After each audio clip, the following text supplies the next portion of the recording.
Bonjour Sylvia. Bonjour Dorian. Je suis ravi de te retrouver aujourd'hui en tant qu'experte Stratexio sur la prise de parole en anglais. Sylvia, toi tu es coach de prise de parole en public en anglais. Est-ce que tu peux nous en dire un peu plus sur ton métier?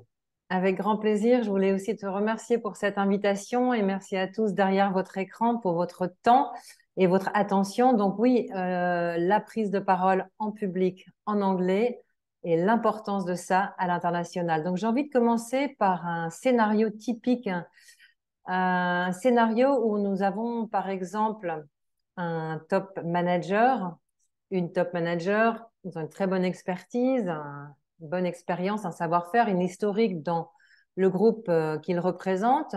Ils aiment pitcher, communiquer, etc. Tout se passe bien. Et puis, le groupe doit se développer à l'international et elle, doit switcher à l'anglais. Et là, on se retrouve dans un scénario très différent où cette personne se sent presque comme trahie par elle-même à cause du barrage de la langue.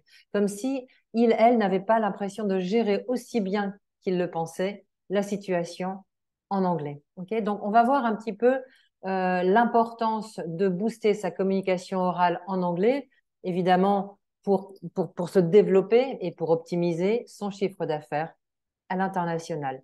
Donc, en 6 points, ça donne why, who, what, how, when and about. Au fait, by the way, je vais passer de temps en temps de l'anglais au français parce que c'est le cœur du sujet. English is at the heart of the matter here. Je travaille avec des gens, il y a un prérequis. Donc, on va passer de l'anglais au français et du français à l'anglais. Merci Sylvia. Donc rentrons directement dans le vif du sujet et passons aux points cruciaux. Pourquoi ce coaching et pour qui ce coaching? Alors, tout à fait. Why? Donc, why, c'est que les choses évoluent de façon considérable. Notre façon de travailler a changé. Bon, English is the most spoken language in the corporate world today. Et puis, on se trouve avec toutes sortes d'outils nouveaux, et pas que depuis le Covid, sur cette façon de télécommuniquer à travers des écrans, sur des conf calls, sur des vidéoconférences, des Zooms, des pitchs, tout ça de façon plutôt numérique, distancielle et en anglais. Évidemment, avec tous ces outils, que ça aille du TikTok à sa vidéo de communication sur LinkedIn, il y a des façons de les dire en anglais. Il faut être à l'aise. L'important, c'est d'être confortable avec ces outils. Également, on a envie de communiquer avec encore plus de flexibility, adaptability, agility. Why? Because we've seen the VUCA and the BANI for years now, and it's important to be grounded in your communication. Basically, you need to be understood loud and clear, 5 sur 5. Pourquoi? Pour que le message puisse être exprimé de façon efficace, efficiently, to create a strong impact in English, donc une très bonne image de soi, une très bonne image du groupe qu'on représente, et tout ça pour donc augmenter son activité, son chiffre d'affaires avec impact. Alors, en somme, pourquoi se faire coacher? Être pro en anglais, être high-end. High-end est cette notion du qualitatif quand on communique en anglais, convaincant et évidemment passionné, passionnant. Je pense que sans passion, qui est le moteur, la force motrice, euh, on fait moins de choses que si vraiment on peut dégager cet enthousiasme, cette passion qui est accompagnée par la langue. Alors Sylvia, une autre petite question. Sur quel genre d'axe se base ton coaching? Ah ben justement, Great Minds Think Alike, j'allais y venir. C'est une approche qui est 100% tailor-made, c'est-à-dire sur mesure. On co-construit tout. Donc, on établit d'abord les besoins de la personne, les axes à mettre en place et seulement les besoins du participant. Donc, ils peuvent être variés. It can be a speech, it can be a presentation, it could be a roundtable event, a negotiation in English. There are many different goals and axes of work. But the main thing is to have impact in English. Donc, cette idée ce concept de l'impact est très important. J'ai envie de regarder avec vous ce qui se passe. What will happen once you speak better English? So, your content is well understood. le contenu, votre message, ça peut être votre offre de service, votre produit, votre idée, etc., sera comprise. Cette idée de crédibilité, hein, donc augmentation de la crédibilité avec votre auditoire, votre client potentiel. Et puis, self-confidence is boosted. Quand on a davantage confiance en soi, on déplace des montagnes. Et dernièrement, j'avais envie de parler de no effort. Donc, votre counterpart chinois, écossais, américain aura moins de difficultés à vous comprendre. Donc, il y a cette notion du respect pour eux, que ça demande moins d'efforts. Mais aussi, le plus important, once you speak English well, you are taken more seriously. Cette idée d'être pris plus sérieusement. Alors, l'expertise, on l'a vu, hein, la passion, on en a parlé, et ces deux notions, ces deux facteurs ne seront donc pas ternis par le barrage de la langue.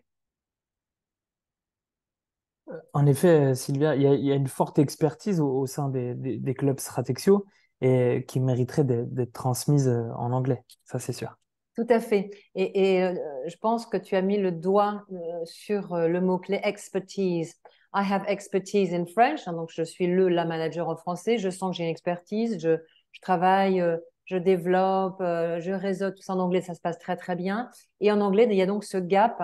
On se sent comme betrayed by yourself. Are you feeling betrayed by yourself? C'est-à-dire travailler par soi-même. Et notre job avec le participant, puisqu'on co-construit des programmes, c'est de remplir ce gap et d'essayer, en tout cas d'essayer d'arriver jusqu'en haut pour pouvoir atteindre le même niveau d'expertise que le participant a dans sa langue native, c'est-à-dire le français. Donc, il y a aussi autre chose, c'est qu'en boostant son spoken English, business spoken English, you will understand other people, native people, more easily. So it's a two-way process, which is a really interesting aspect. Alors ça me permet de poursuivre, Sylvia, d'arriver à la question à qui s'adresse ce coaching et surtout à quel profil. Okay, alors, let's speak about the who, the next point. So, professionals, corporate, I call them talents, because talent sort of puts on the table this idea of expertise and know-how.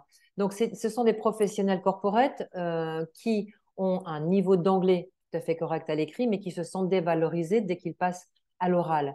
Donc, chacun de ces personnes a un most used word list, c'est-à-dire un vocabulaire qui est propre à leur métier, quel qu'il soit, et à leur position dans l'organigramme, quel qu'il soit, hein, qu'il soit CEO, marketing, technicians, sur toutes sortes d'univers, hein, fashion, luxury, science, whatever. These people, oops, a little slide back, these talents want to share their expertise and their know-how and their passion. So repetition here is intended. Cette idée d'excellence est mise en avant quand on booste son anglais parlé à l'international. Now, alors, j'interviens, Sylvia. oui. Qu'en est-il du programme de coaching en lui-même, en fait? Alors, Tu peux nous en dire un peu client-centric, plus? avec plaisir, Dorian. Client-centric, that is the main word. Client-centric, c'est donc vos besoins, rien d'autre que ça. Très rapidement, ça peut être online. Par exemple, SOS Sylvia, j'ai un événement à Genève dans 10 jours en anglais. Il faut absolument que je travaille, que je sois crédible et que j'ai de l'impact, que ce soit percutant. Donc, on va faire un programme très court ou alors un groundwork et travail plus de fond pour devenir autonome sur sa prise de parole. Et puis en présentiel, il y a aussi le language bar où on fait une anticipation en amont pour vraiment co-construire, comprendre et cibler les besoins, soit séquentiels, l'un après l'autre, soit simultanés, petits groupes ensemble du même secteur, pour pouvoir travailler sur ce genre d'axe pour booster sa prise de parole en anglais pour l'international. Alors, j'avais envie de passer au how, comment ça se passe. Peut-être que tu voulais dire quelque chose là, Dorian. En fait, comment et de quelle manière on booste sa prise de parole en anglais? C'est peut-être la question centrale, Sylvia. Absolument, absolument. Alors, toolbox, keyword is toolbox, mais toolbox user-friendly, c'est-à-dire avec des programmes qui sont co-construits, une toolbox qui est co-construite, qui est très user-friendly, c'est-à-dire qu'on peut s'auto-coacher entre les sessions avec des outils qui sont partagés. Et puis, co-assessment. Co-assessment, c'est des évaluations qui sont construites ensemble. Okay. Donc, one-to-one, sauf pour le language bar, 100% tailor-made sur mesure. Zoom, Teams, vous ne bougez pas. Il y a cette idée de flexibilité aussi, de pouvoir très rapidement se connecter et travailler. Et avec des quick fix qu'on peut faire aussi par téléphone, par exemple, juste avant une réunion ou un voyage d'affaires. Alors, sur le camp, eh bien, la régularité est un facteur clé. Donc, sur le target work, celui qui est au secours Sylvia, c'est un minimum de 3 petites séances courtes, donc c'est 1 à 2 heures, et groundwork, c'est bien de ne pas laisser beaucoup plus d'une semaine à 10 jours entre chaque session pour vraiment permettre de sonder ses progrès en prise de parole en public en anglais. La régularité est la clé, Très exactement. important. It's a key ingredient, absolutely. Alors, on sait maintenant beaucoup de choses, Sylvia, mais est-ce que tu pourrais nous parler de toi et de ta méthode?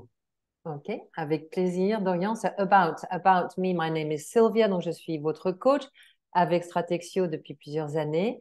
British nationality and native English. Completely bilingual. Donc je comprends ce que ça veut dire de parler français, to sound French. And experienced speaker and coach. J'ai aussi le Holy Grail, le Calliope. On sait tous à quel point c'est important. Hein, c'est le Quality Management System qui permet des financements par vos OPCA. So, en quelques chiffres, more than 10 years on this wonderful activity. 495 indicateurs de performance, donc des très bons retours clients, des centaines d'heures de coaching à mon actif, des dizaines de belles rencontres sur 8 pays grâce au distanciel avec Zoom, 7 ans avec Stratexio et 0 abandon de coaching ni réclamation. Alors, me, Sylvia, I'm a person, not a group, ce qui veut dire une relation directe et flexible par rapport à un grand groupe. Empathie, experienced public speaker, I understand that you are frightened, nervous when you have to do your presentation in English. Training skills, good training skills, toutes recommandations et références sont disponibles sur demande. Et l'accent que je parle, donc received pronunciation, which is a pure British accent, you will be speaking that similarly. Alors, autre chose, on m'a souvent posé la question, peut-être que tu allais aussi mentionner. J'allais te poser la question, Sylvia, pour bien comprendre cette différence entre effectivement le coaching et le cours d'anglais, pour que nos exportateurs comprennent bien quelles sont les subtilités entre les deux. Alors, c'est très intéressant, pas plus tard que ce matin avec un client, c'est vraiment de pouvoir clarifier ça. What's the difference between coaching and a regular English class? So, teacher et coach sont deux métiers très différents. J'ai beaucoup de respect pour les professeurs, un respect énorme, mais expert coach is a very different job. Donc, je vais vous expliquer. Coaching, on se moule sur la réalité d'un marché avec un travail. Okay? Donc, des simulations d'événements très importants comme une négociation, une médiation. On fait des improvisations, on fait des répétitions de PowerPoint qu'on filme et qu'on co-analyse, des scénarios, etc., etc. Il y a aussi cette dimension psychologique. Imaginons, vous devez faire un événement en anglais. Les enjeux sont très lourds, par exemple une grosse négo. Vous êtes très stressé dans votre propre langue. Quid de l'anglais? Donc, il y a toute cette partie psychologique où je dois motiver, pousser, rassurer, booster pour pouvoir avoir une augmentation de la confiance en soi en anglais. Et quand la confiance en soi est là, comme je le disais tout à l'heure, toutes les portes s'ouvrent. C'est comme une locomotive. Et surtout, il n'y a pas cet aspect grammaire, syntaxe, phonétique, etc. Je préfère qu'une personne fasse quelques petites erreurs de prétérite, mais qui soit drivé par la passion, par l'énergie de son discours. Alors, Sylvia, pour poursuivre, peut-être parle-nous de ta méthode personnalisée que tu as créée. Bien sûr, avec plaisir, Dorian. Donc, c'est une méthode, il faut bien avoir quelques éléments de soutien, même si tout est co-construit. Donc, Loud and Clear English, c'est unique, je l'ai créée, elle est basée sur le son et la musicalité, sur les engagements avec l'audience, garder son audience avec soi. Elle est donc personnalisée, hein, on construit en fonction des besoins, des axes de la personne que je vais coacher. Et puis, la motivation, qui est vraiment l'engin, steam engine, la locomotive aussi, qui doit être maintenue. L'idée, c'est de pouvoir que le participant, à la fin de chaque session, ait compris quelque chose. Donc, la motivation, comment est-ce qu'elle est maintenue à haut niveau, mon engagement et diversité. Diversité, c'est que chaque session sera différente avec des variations de rythme, de difficulté, de gaming, etc. Autre chose, l'adaptabilité. On est tous très différents d'Orient. Une personne va pouvoir avoir une mémorisation plus importante qu'un autre, peut-être une oreille musicale, peut-être une surcharge mentale qui n'est pas la même à ce moment T. Donc, c'est d'adapter en fonction de l'état d'être de la personne à ce moment-là dans la session et aussi de donner de l'espace un peu à tout le monde.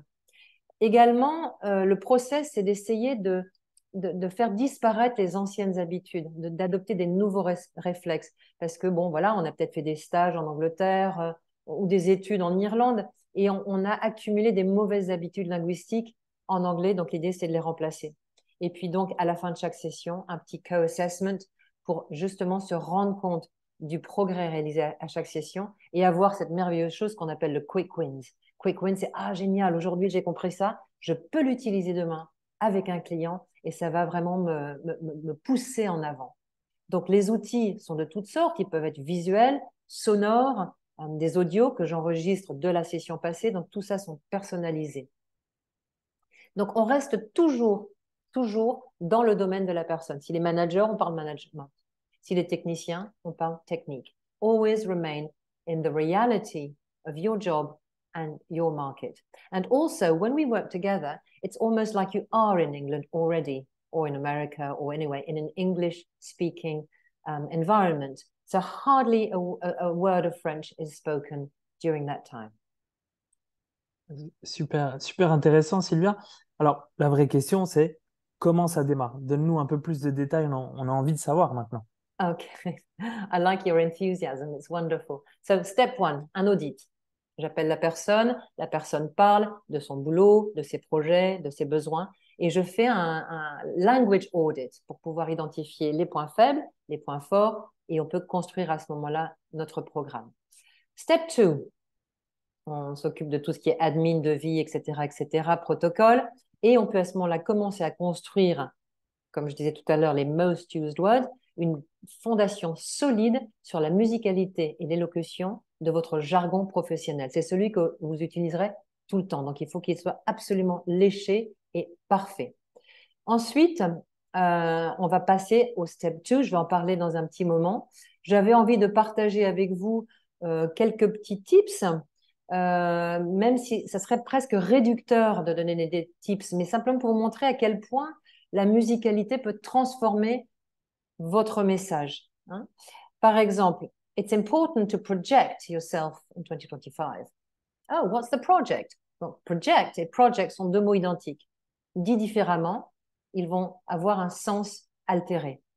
Pareil, par exemple, the main object is to develop a strategy. They will not object to our proposal. Same thing, it's saying different things. Donc, c'est juste des tout petits exemples sur l'importance de les longueurs de son, la musicalité.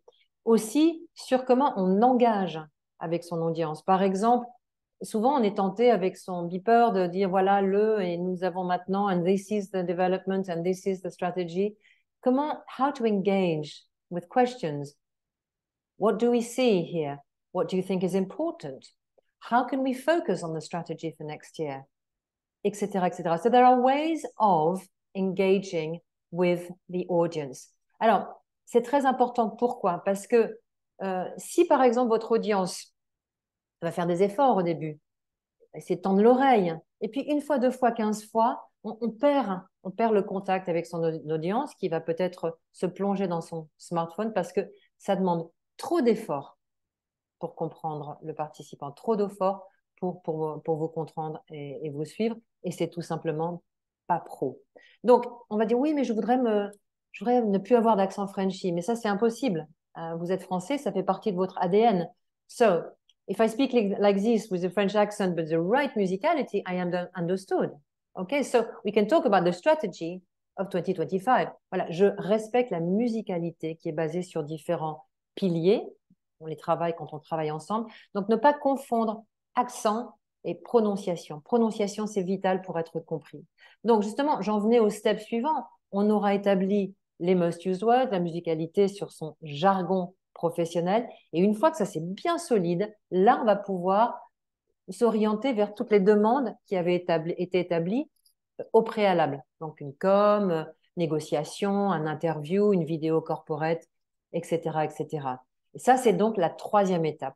C'est la troisième étape où on se focus en application sur vos besoins qui sont filmés, qui sont enregistrés et qu'on co-analyse pour pouvoir progresser. C'est super intéressant, Sylvia. Alors moi, j'aimerais revenir sur quelque chose que tu as dit tout à l'heure. Tu nous parlais du stress et que ça Oui, pouvait influencer beaucoup la prise de parole, qu'elle soit en français ou en anglais. Alors, quand tu rencontres ce sujet, ce problème, tout à fait. comment gères-tu ce problème avec tes participants?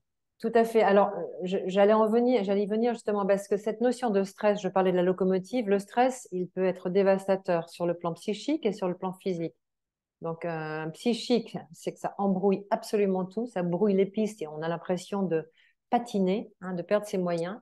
Et sur l'aspect physique, c'est qu'en fait, tout simplement, ça bloque les cordes vocales. Donc, il n'y a pas grand-chose qui se passe, hein. Il y a vraiment une intonation qui va être bridée. Donc, on peut en effet, sur demande, pour les gens qui en ressentent le besoin, travailler spécifiquement. C'est un tout petit aspect de la méthodo, mais elle marche très, très bien pour justement débloquer et ensuite bien pouvoir se concentrer sur tous les autres aspects.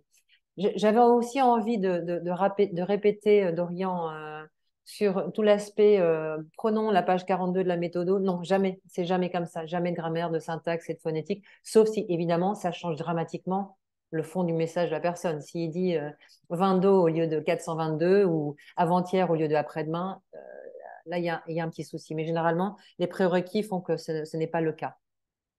Donc, passion et énergie pour que les méthodes, les sessions restent vivantes, hein. On travaille dur, mais ça reste vivant. Il faut qu'il y ait cette idée j'allais dire, de fun et d'amusement pour pouvoir garder ce niveau de motivation et d'attention élevé, grâce à tout ce dont j'avais parlé tout à l'heure, les role-play, les improvisations, on se filme, on fait des répétitions, etc. Et quand c'est fun, le cerveau, c'est une éponge. Ça s'appelle le gaming. Ça a été analysé dans beaucoup de cas. On fait des progrès plus rapidement. C'est aussi simple que ça. Donc, c'est du micro-learning qui est fait avec du gaming. Donc, c'est facile et rapide avec plein de petits tips qui sont applicables dès le lendemain. Effectivement, Sylvia, j'imagine que quand on prend du plaisir, on apprend beaucoup plus vite et peut-être d'une meilleure manière. Ça, j'imagine. Bah, merci beaucoup pour toutes ces Bah, explications, Sylvia. de rien. Euh, Dorian, on arrive à la... Ouais. oui, je voulais juste conclure. Je voulais juste conclure avec autre chose. Oui, c'est très intéressant et important ce que tu viens de dire. C'est-à-dire qu'il y a comme un espèce de blocage par rapport à la langue, surtout chez les Français. Cours d'anglais égale galère. Et en fait, ce n'est pas des cours d'anglais, c'est du coaching en prise de parole. Et ce que j'ai envie de dire, c'est que public speaking on an international level, it's not just about talking. C'est pas seulement une histoire de parole, de parler. C'est une histoire d'éclat, un travail de séduction, de conviction, où on s'installe, où on prend son espace comme une scène virtuelle et on engage avec l'audience pour pouvoir communiquer son message. Donc voilà, je voulais juste résumer en disant ça, que ce coaching, ça peut être un super booster pour les gens, soit qui démarrent à l'international ou qui sont déjà un peu plus installés, pour conquérir de nouveaux marchés, évidemment, booster son chiffre d'affaires. Donc, je voulais vous remercier tous derrière votre écran et à toi, Dorian, pour cette opportunité. Merci pour ton temps et à vous pour votre attention. Petit rappel, il y a la forte probabilité d'un workshop le 28 juin. Peut-être, Dorian, tu as envie d'en dire quelques mots? Bah, tout d'abord, je voulais te remercier, Sylvia, pour la découverte déjà de ton métier, de ce que tu fais et toutes ces précisions, toutes ces astuces que tu nous as données et que les dirigeants et les collaborateurs vont pouvoir mettre directement en place dans leurs entreprises. Moi, ce que je retiens et ce qui m'a marqué dans tout ce que tu nous as dit, c'est que tu interviens de manière sur mesure et que tu es capable d'intervenir de manière dans un caractère plutôt urgent ou de manière plus préparée. Et ça répond totalement aux problématiques de nos dirigeants. Donc voilà ce que je retiens et Tout à surtout fait. le fait de cette image de plaisir et comment dire, d'apprentissage de la prise de parole en anglais Voilà. vont ensemble et permettent d'aller beaucoup plus loin et de peut-être, j'imagine, beaucoup plus rapidement. Tout à Donc, fait, tout en restant évidemment dans la réalité du marché et très professionnel, mais absolument, il faut que ce soit vraiment vivant. Donc, I look very much forward to working with you. My details are here. You can get details also through Stratexio. And thank you again very much for your attention. Je vais et, revenir en et, écran. et j'invite vraiment ces entreprises qui veulent, qui veulent booster leur prise de parole, ces dirigeants ou collaborateurs, à te contacter directement pour aller plus loin et avancer sur ce sujet. Donc voilà, Voilà. That il would me be my reste pleasure. il me reste une nouvelle fois à te remercier pour toutes ces précisions avant de clôturer cette vidéo et te dire à bientôt au sein de Stratexio et pour cette formation qui aura lieu le 28 juin 2024. Merci à Merci toi, Sylvia. Dorian. Merci à toute l'équipe Stratexio pour le travail formidable et toute la créativité. Merci. Merci Sylvia, au revoir.